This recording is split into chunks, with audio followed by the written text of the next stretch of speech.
get any sound for this recording, so it's just going to be me talking. If you don't want to listen to me talking, then feel free to mute me because you'll probably get sick of the sound of my voice in about 30 seconds. I just thought I'd give some overview instead of having complete silence of the fight and how we progressed through it and challenges we had, because we had a good few weeks and we finally got it with the new patch and the overall buffs to the raid team and slight nerfs to Gul'dan. But we got him the first night those came into effect, as we were pretty happy. What I'd say about this start is we pop Bloodlust and everything straight on the pull, basically. This is the idea that we can use Bloodlust towards the end of the fight because it's such a long fight. At this point we'd run just over 200 attempts, about 210 attempts, and most of them were from silly mistakes in phase 1 and 2. Just one or two people dying means you don't have enough really to properly progress in the later stages of the fight. So really, phase 1 is just you needed to focus on the fundamentals, like number of people that would die to the green swirls from the first ad, would be too bunched for the eyes, would get knocked back by the bonds of fell well away from the healers so they couldn't be caught in a bubble, or even worse, get knocked back into the fire. I mean, I was guilty of this a few times, but I mean, luckily I'm a paladin, I had a bubble, so you know, I'm awesome.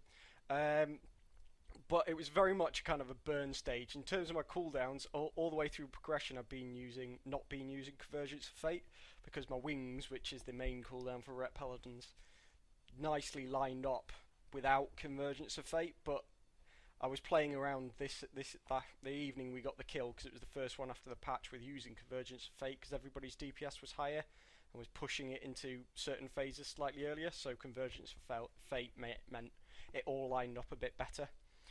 This is a key stage here because you're about to get Bonds of Fell straight after the eyes, and you'll get knocked back, and you might be pushed out of location, and you'll see off to the left there's the huge liquid hellfire pools.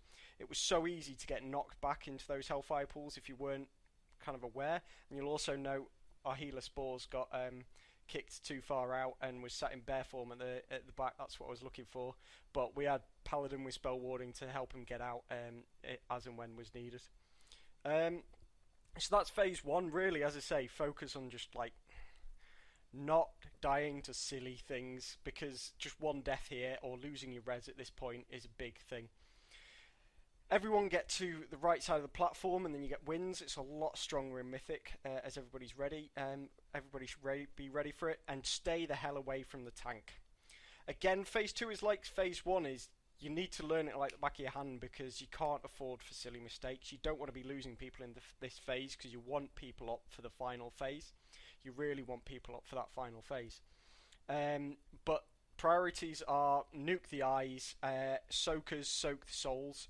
You want normally about 3 soakers for the souls. I wasn't involved in that, so I can't go into the specifics on that. But basically, the souls cap out at 9, so you want all your soakers to get up to 9 souls. And then just keep soaking and keep soaking, and they won't get any further stacks, and just spot heal them. That's where kind of spot healers like Holy Paladins were good for that.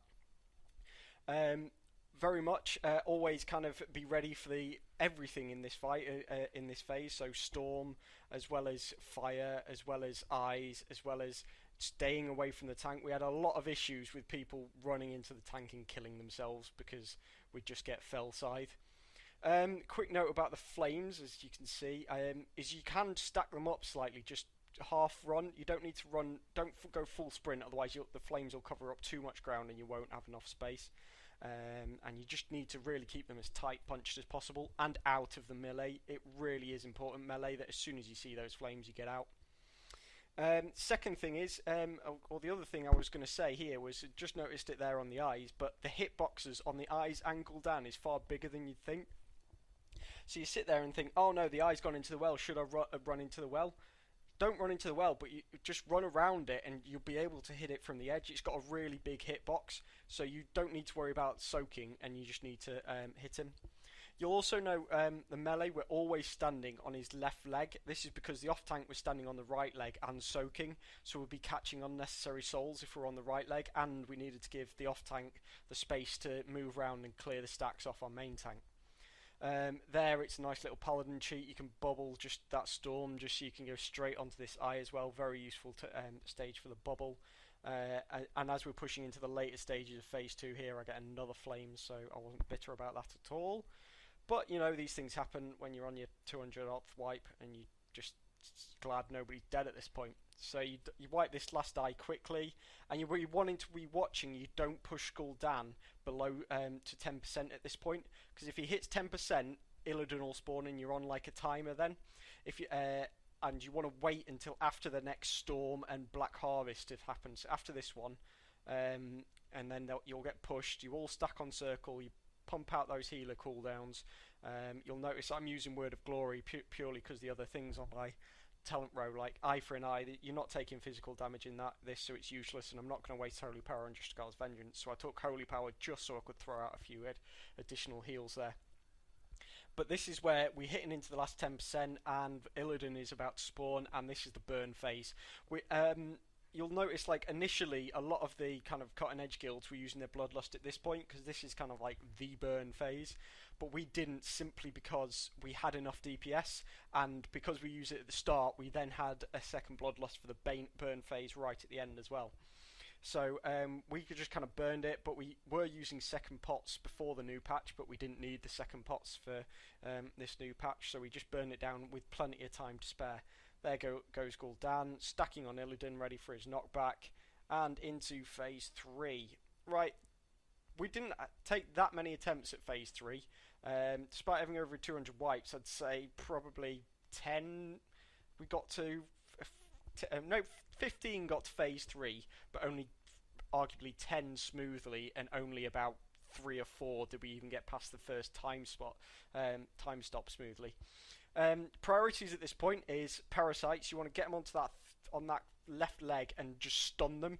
Ret Paladins are really good at this because their Wake of Ash, their artifact ability, can be used every single time. It means it will take a bit of a hit to our DPS as we're saving that for the parasites to come up, but it does line up quite well anyway, so you don't end up losing that much. But because I didn't get that much practice, I kept messing up the timing with it, and it's actually a really tight timing. You'll see I only just get it back off cooldown now as the debuff's coming in. But again, stun them, and it's good to have a Demon Hunter there as your backup. Props to Sindir and Ostora who were always shouting out if I didn't have it as my backup stuns, and quite often they were rotating on the stuns anyway, just to be safe on them, because you don't want those parasites spawning. Your first ad, as you'll have noticed, we needed to kill by the rift to the left, and then the rest all go over by green. We had a bit of confusion about this on the first few tries, but once we sorted it, it was quite simple. You know, it was basically you want to get that soaker off to the left for your first one, and the rest off to the right, for the simple reason that you'll do all the right afterwards at the same time. So we soak up the soul and we jump in the time stop, and there we go. We're through it nice and smooth, nobody down. We're going. This is our best try yet. We haven't even seen the second time. We've seen the second time stop once at this point. So we stop absolutely pumping it, you know, making sure these ads are going down, because you don't want to get at this point too focused on the boss. You really need to focus on those ads, focus on the parasites that still put them on Illidan's left leg, stun them, nuke them, and bring these ads down together, all tightly bunched together. You want these demonic essences to be as stacked as possible, because you're going to need to pop them all at the same time. You also don't want to be standing in them until you need to, because otherwise you'll detonate them too early. But that was something our shout out to Greki, our off tank, did a great job. First time we got here, and he stacked them up beautifully. You'll see them all nicely stacked, ready for our second time stop. But yeah, once again, we're just kind of like waiting until after the second time stop at this moment, doing what damage we can, nuking the ads when we can, making sure parasites always #1 priority. Ranged at this point are focusing the rift, whatever it's called. I don't think it's called a rift, but I can't remember the name. We had a mage, Kinlan, shout out, awesome mage tank, would steal the buff off the ads rapidly quick and then just tank the rifts. But on this second rift, you want all the range to switch to it, because you are running quite low. But here we go on the next time stop, and you'll see we have to soak all of these. I pop a bubble at this point just to survive, just to help the healers out at this point. And here we go into the final burn phase. You'll see the blood loss is just coming off. 5 seconds, 4, 3, 2, 1. People are calling blood loss, blood loss, blood loss, blood loss. We've got cooldowns running. This is when you're using your second pots. Still, you need to focus on those parasites. They still need to go down, but this is where you're burning it. Bear in mind, you start this burn phase at about 40-50%. Our best try before this, we only got him to like 52%.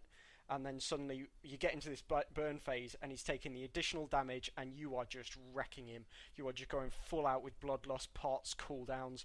You'll just notice all the metas going, the wings are going, the darkness is down. At this point we're just going nuke, nuke, nuke. We're just, all the ads are just being enslaved or sapped or whatever. Just stop them attacking us. Just hold them off. We've got Soul Severs trying to be picked up. Accidentally got picked by Firm there, our Holy Paladin, but we got it.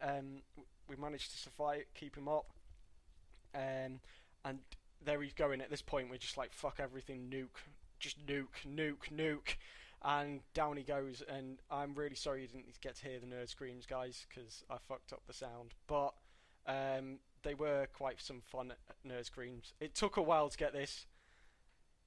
It took a long time to get this. 3-4 weeks of extending the raid.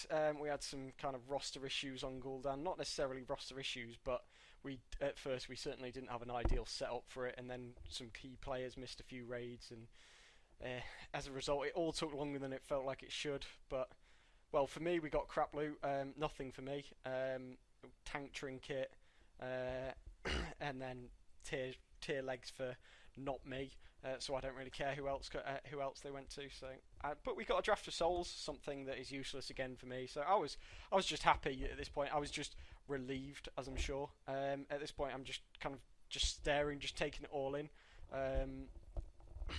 wondering how it goes. So I was pretty proud of the damage on this one, especially since Ret Paladin took a big nerf this patch. We're getting buffed again for Tomb, but I was pretty happy that I managed to get just shy of 1 million DPS on this, even after we got a bit nerfed and just not as good really generally on this fight. But I still took Divine Hammer despite its nerf, just because there's so much AoE on this fight. Right, I'm just going to leave it there, guys. Cheers for watching, and bye! First, apologies because I didn't get any sound for this recording. So